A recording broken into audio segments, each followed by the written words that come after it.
ko lang i-share tong news sa inyo na si BSP po ay nag-raise ng interest rate by 25 basis points.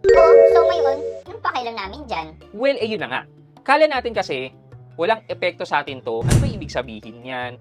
Paano ba makaka-epekto sa akin yan? Etc. etc. Well, kala natin wala, pero meron pala. Lalo na kung nangungutang tayo. And dito nga sa channel natin, dinidiscuss natin yung mga loans, di ba? So, definitely, merong epekto para sa atin. So, kung gusto mong malaman itong news na to and how it affects us as borrowers, well, pag-usapan natin yan. Sit back and let's discuss. Coming right up.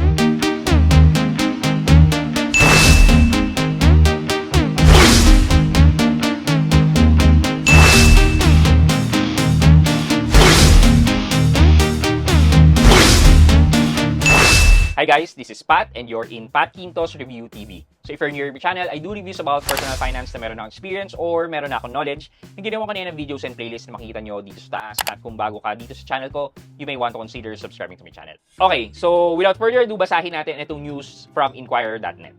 BSP hikes policy rate by 25 basis points to fight inflation surge. Sabi dito, Manila, Philippines, Bangko Sentral ng Pilipinas hike its policy interest rate by a quarter point on Thursday. Its first tightening move in more than 2 years amid a war-driven inflation flare-up. The decision of BSP's Policymaking Monetary Board brought the key rate that guides bank lending costs to 4.5%. The inflation outlook has deteriorated amid the ongoing conflict in the Middle East. Higher global oil and fertilizer prices have begun feeding through the domestic fuel and food prices. At the same time, core inflation has continued to rise, pointing to a broadening and underlying price pressure, the BSP said in statement. Okay, so i-discuss lang natin, ano ba yung nangyayari? Well, alam naman natin na tumaas ang presyo ng crudo, ng oil. And in return, yung mga services natin, mga products natin na gumagamit ng oil, kailangan magdagdag din sa production cost nila. That would eventually raise the prices ng mga commodities natin. And tayo naman, as a consumer, affected kasi yung pera natin, let's say 1,000 pesos na nakakabili dati, let's say ng 5 spam. Yan. Eventually, dahil nagtaas ang cost of production, yung 5 spam natin magiging 4 na lang. Parang ganon. Thus, tumataas yung inflation. Ngayon, sabi ni BSP, kailangan natin makontrol yung pagbilis ng pagtaas ng bilihin. paano ba natin gagawin to? Well, sabi ng BSP, Well, maraming pera ang tao right now, maraming access sa pera, so nakakabili sila. What if kung taasan natin yung interest rate? so, syempre, tayo as a consumer, manghihiram tayo, or gagamit tayong credit card, or maglo-loan tayo, tapos, kala natin, ang interest rate lang nila is yung manageable. Kunyari, 2% lang yung interest rate per month. So, magpa-personal loan tayo, 2% yung makuha natin. Pero dahil tinaasan ni Bangko Sentral ng Pilipinas yung interest rate, later in return, yung mga banks, magtataas na rin po sila ng interest rate. Yung 2%, pwedeng let's say, sabihin lang natin for example, 4%. So, ikaw ngayon na mangungutang ka, mapapaisip ka. Taas ang tinaas nito utang pa ba ako? Well, dun ngayon yung pumapasok yung effect ng pagtaas ng interest rate ni Bangko Sentral. Thus, mapapaisip ka na as a consumer, Kailangan ko pa bang mangutang or sa susunod na lang?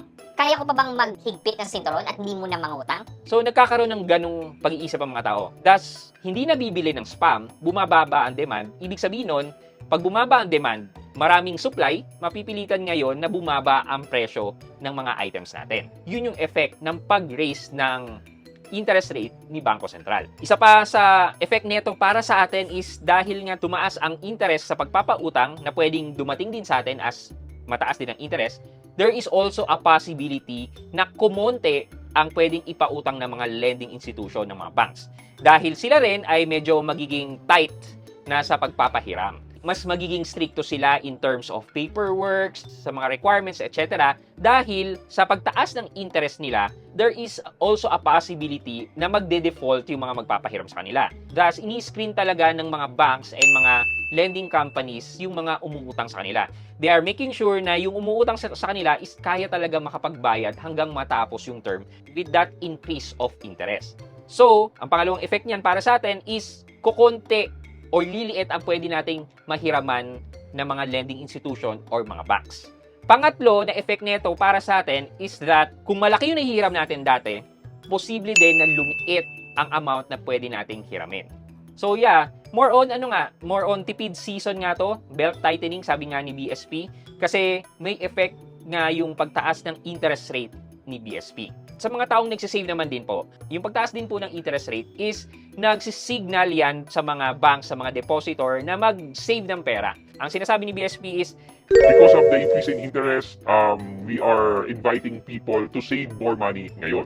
ang effect naman po ng pag-increase ng basis points ng interest rate ni Bangko Sentral sa mga depositors naman is that na mas ine-engganyo ng Bangko Sentral na mag-save muna tayo in this season para humupa muna yung mabilis na pagtaas ng mga bilihin. So, kung wala masyadong economic activity, thus yung presyo ng mga bilihin ay bababa dahil sa kakulangan ng demand. So now, kahit paano na-discuss ko na sa inyo, na-share ko sa inyo na itong mga nanyu-news na pagtaas at pagbaba ng interest rate ng Bangko Sentral, kala natin dati walang effect, pero ngayon, na-explain ko na sa inyo how it affects us as a depositor and as a borrower. So yun lang muna for this morning's video. Sana nabigyan ko kayo ng additional information para ma-enrich ang inyong financial intelligence. Abangan nyo po ang video natin tonight.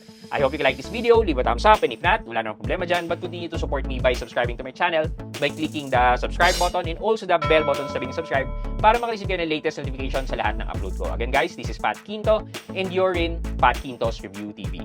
Bye-bye!